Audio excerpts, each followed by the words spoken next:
જય હિન્દ મારા ખેડૂત મિત્રો। આજે અમે ત્રણેય મિત્રો હું, પ્રમિત અને શ્રેય એક સફર પર છીએ। બિઝી સિટી લાઈફમાંથી થોડીક મજા અને થોડીક શાંતિ શોધવા અને સાથે કંઈક નવું શીખવા। વ્યારાથી કપડવન તરફનો રસ્તો, હરિયાળી, શાંતિ, ઠંડી હવા। આજે વ્લોગ માત્ર મુસાફરી નથી, આજનો વ્લોગ છે કુદરતને નજીકથી સમજવાનો પ્રયત્ન। સૌ પહેલા પેટ્રોલ અને એર ફરી, કારણ કે લાંબો રસ્તો હતો, એનર્જી ફૂલ અને એક્સાઇટમેન્ટ ડબલ।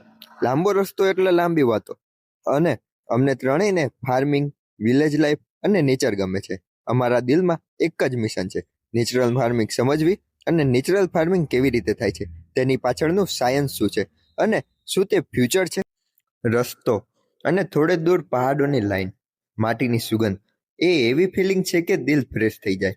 અને આ તે પ્લેસ છે જેના વિશે અમે ફક્ત સાંભળ્યું હતું, પ્રથમવાર આવી રહ્યા છીએ। દરવાજા પર જ અંકલ મળ્યા, હસતા હસતા બોલ્યા, આવો બેટા, ઘર સમજીને, એકદમ વોર્મ વેલકમ। આજકાલ ક્યાં મળે। ગામનો માહોલ તો કંઈક અલગ જ છે, પક્ષીના અવાજ, બિલાડીના પગલા અને મનની શાંતિ। અમે અંકલ સાથે બેસીને વાતો શરૂ કરી, તેમની સિમ્પ્લિસિટી, માટી પ્રત્યેનો પ્રેમ અને ફાર્મિંગ વિશેનું પૂરતું નોલેજ, એકદમ ઇન્સ્પાયરિંગ। પહેલા તો અમને દંગ જ રહ્યા જ્યારે એમનું ભણતર એમને કીધું, તો તમે એમના મુખે જ સાંભળી લો। ગ્રેજ્યુએટ થયેલા છે અમે બંને, બીજું કઈ બંને ગ્રેજ્યુએટ થયેલા. સ્ટેનોગ્રાફર કરેલું, સ્ટેનોગ્રાફર છે, સ્ટેનોગ્રાફર। પાછો ફટકો અમને જ્યારે પડ્યો કે એમની પ્રતિષ્ઠા અને એમની રહેણીકરણી જોઈને કોઈને ના લાગે કે અહીં રહેતા કાકાને માનનીય શ્રી ગુજરાતના રાજ્યપાલ શ્રીના હસ્તે એવોર્ડ મળેલો છે। અમે તો લિટરલી સ્પીચલેસ થઈ ગયા। થોડાક એમના અનુભવો તમે એમના મુખેથી જ સાંભળો। બીજા બધી જે ખેતી કરે અને આપણે કઈ ખેતી કરીએ એમાં અલગ શું છે કે બીજા લોકો છે ને પૈસા માટે ખેતી કરે છે, મેં પૈસા માટે નથી ખેતી કરતો। મને હું કામ કરું છું, મને કોઈ ખેડૂત વાત કરે બે તો એ મને આનંદ મળે, એને બી આનંદ મળે ને મને બી આનંદ મળે। હું પૈસા માટે કામ નથી કરતો। પૈસા તો શું છે કે ઠીક છે, માણસ જીવતો છે, કોઈ આ લેવાનું છે, પેલું લેવાનું તેવું છે, મારે પૈસાદાર નથી થવું। કોઈનું સારું હેલ્થ રહે, કોઈ ગરીબ ખેડૂતનું ટેકો રહે, એટલું જ ભલું છે। હું પૈસા માટે નથી કામ કરતો।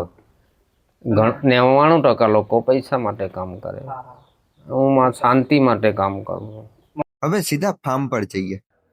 આગળ અંકલ જણાવે છે કે એમને 30 વર્ષથી કોઈ પણ જાતનું કેમિકલ તેમના ખેતરમાં નાખેલું નથી। આગળ અંકલ બતાવે છે જીવામૃત, બીજામૃત, વર્મી કમ્પોસ્ટ, મલ્ટીલેયર ફાર્મિંગ અને જે પણ નેચરલ ફાર્મિંગમાં ઉપયોગી વસ્તુઓ હોય તે બધી। વાતોના અંતે અંકલ કહે, બેટા તમને ખાંસી છે ને, આ લો, આ મેડિસિનલ હળદર છે, ઘરે લઈ જજે। આ ગેસ્ચર, આ વિલેજ ફિલિંગ આજના સમયમાં રેર છે। તો મિત્રો, આજની સફર અમારે માટે માત્ર વ્લોગ નહોતો, આજ અમે શીખ્યા કે નેચર સૌથી મોટો ટીચર છે। કુદરત પાસે ટાઈમ છે, પેશન્સ છે, પ્યોરિટી છે। જો તમને આ વ્લોગ ગમ્યો હોય તો લાઈક કરો, શેર કરો અને સબસ્ક્રાઇબ કરવાનું ભૂલતા નહીં। અને હા ખેડૂત મિત્રો, અમે એ કાકા સાથે શું વાત કરી તે બધી જાણવા માટે અમારો આન પછીનો બીજો વિડીયો આવશે, તે નિહાળવાનું ભૂલતા નહીં। તો તેની માટે અમારી ચેનલને સબસ્ક્રાઇબ કરવાનું ભૂલતા નહીં। ચલો ફરી મળીએ નવી સફર સાથે, નવા અનુભવ સાથે અને નવી શીખ સાથે। જય જવાન, જય કિસાન।